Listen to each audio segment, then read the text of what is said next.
You attend any Antifa rallies recently? Never mind. That's a little I secret mean, question. it's fine. I was completely in Bloc. Nobody could tell who I was. Well, now they do. Hopefully, now they do. Someone in there was West. Now we know for sure.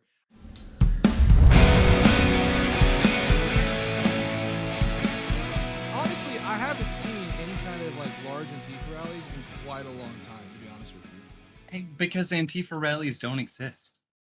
That's not a thing. Well, That's not a thing that happens. it happens. It's just it hasn't It happened. doesn't.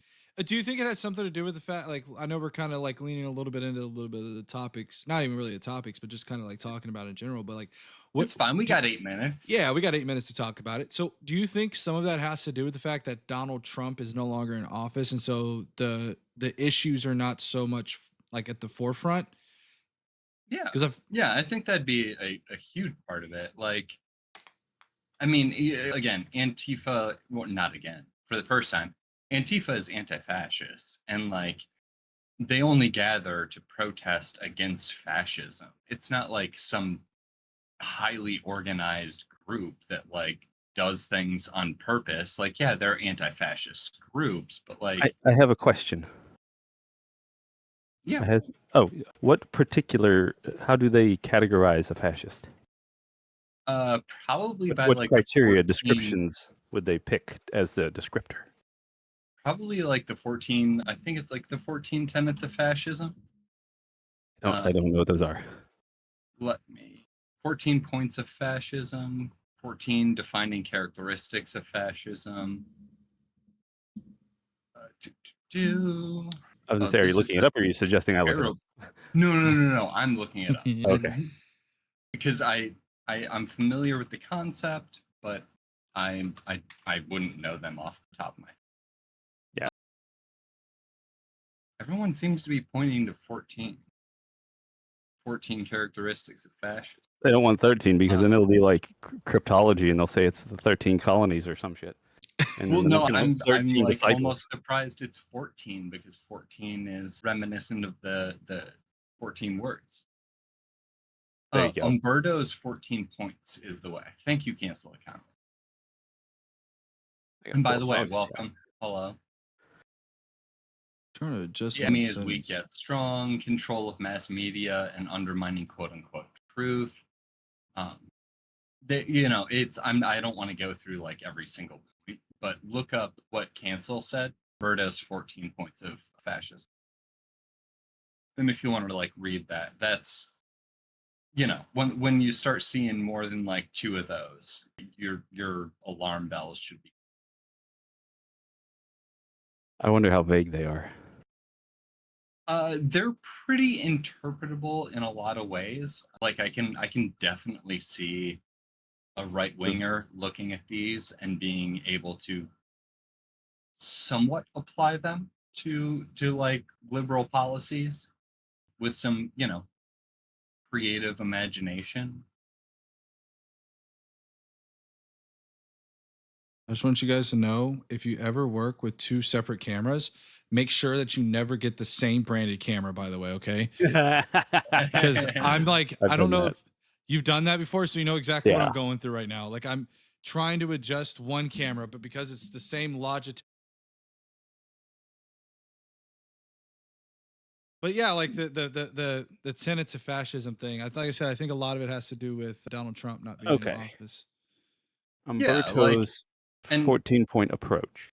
Again, like if Antifa was like an actual political movement, then they would have something to do in between the Donald Trump era and now. But like they're not actually like I'm Antifa. I'm gonna go get more drink and get new batteries before we sit down for the rest of it. Yeah, absolutely. Like I'm Antifa because I've shown up at like some of those rallies and dressed in black Bloc and like, been there for some anti-fascist things, but like I didn't need to do that since Trump has been out of power. So it's just like, again, anti-fascism and Antifa, as they're called, is something that shows up as a response. It's not like a political organization. I mean, look, that does shit. I think there's two. I mean, look, I'm gonna tell you like kind of how I view it is I view it there's two different kinds of like sex with like SECTS, but I'm Texan, so I can't say the T, so it's really Yeah, hard. But sex. there you go, exactly. There is Antifa the group, and then there's Antifa the movement, and I feel that those are the two separate things to look at because there are bad actors that are within Antifa that I think really kind of fit into that area, more of the group where they do organize, but they may be pockets. They're not necessarily one massive organization per se. Yeah. The Antifa movement itself, not the group, but the movement, sure. Like I think most people would sign up and say, "Hey, look, that's Yeah. a good cause." Like, yeah. I don't mean to cut you off, but like, good. do I think that there are like 30 to 100 people that are dedicated Antifa and like actually have like plans and do things that are anti-fascist in between elections and stuff? Like, yeah.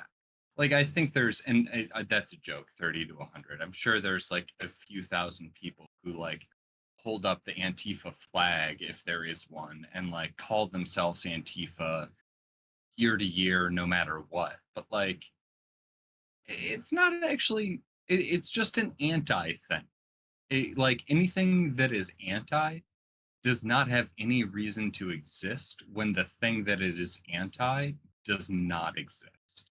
So it only shows up in response. You know what I'm saying? Yeah. I mean, Damon, what are your takes on Antifa, the movement or group or both? I mean, I think it's just like any other militant organization. Like they're willing to do violent type things to accomplish their goals.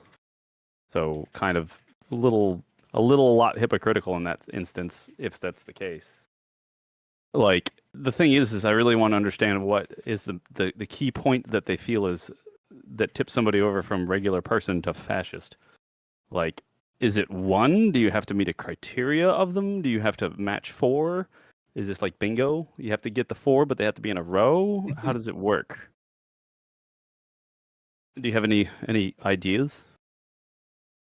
Like, so for anyone unaware, we have started a new show called the Political Compass.